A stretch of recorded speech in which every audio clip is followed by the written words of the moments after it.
So nakikita mo to mga kabobs. Yung natirang pata ng, ay hindi pala to pata. Ulo to na crispy. Pinito nila. At ngayon gagawin naman natin, papasarapin natin to. Gagawin ko, sisinigin natin to. Ngayon tingnan nyo mga kabobs. Tara, lutuin natin to at pasarapin. Siyempre maglagay tayo ng tubig mga kabobs. Papakuluan natin to. At pag kumulo, ilalagay natin yung crispy na ulam. Para meron tayong ulam ngayon mga kabobs. Siyempre, lagyan natin ng kamatis mga kabobs. Lagyan natin ng sibuyas mga kabobs. At hindi mawawala ang siling panigang. Mga kabobs, siwain natin yung mga pampalasa natin.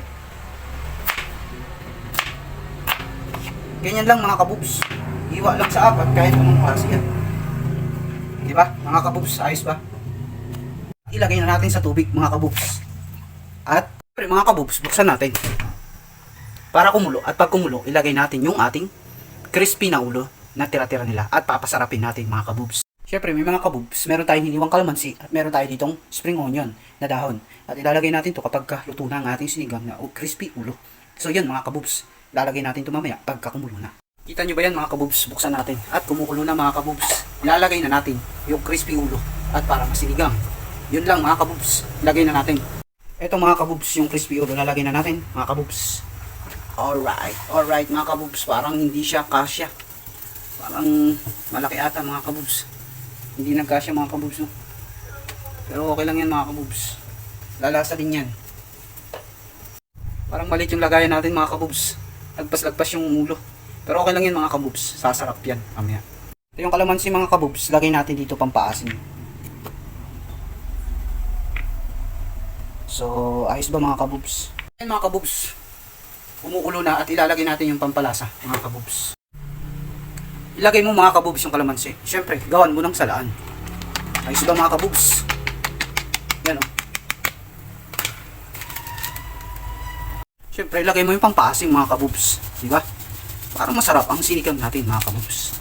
Haluin mo mga kabobs para naman mag-mix yung lasa ng pampaasim natin mga kabobs. Babalik ta rin natin ito mga kabobs. Gawa ng malaki yung crispy ulo natin. Lagyan mo ng pampalasa kabobs. Para sumarap.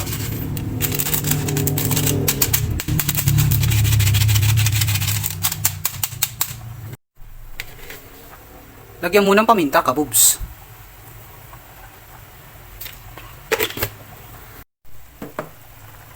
Siyempre, lagyan mo ng asin kabobs. Siyempre, lagyan mo pa ng pampalasa kabobs. Chang chang chang chang chang chang chang chang chang chang chang chang chang. Kulong-kulo na siya mga kabobs. Okay na yan, kakainin na natin. At hihigop tayo ng sabaw. So ito mga kabobs, napakasarap ng sabaw. Sinigang na crispy ulo. At chichibugin na natin yan.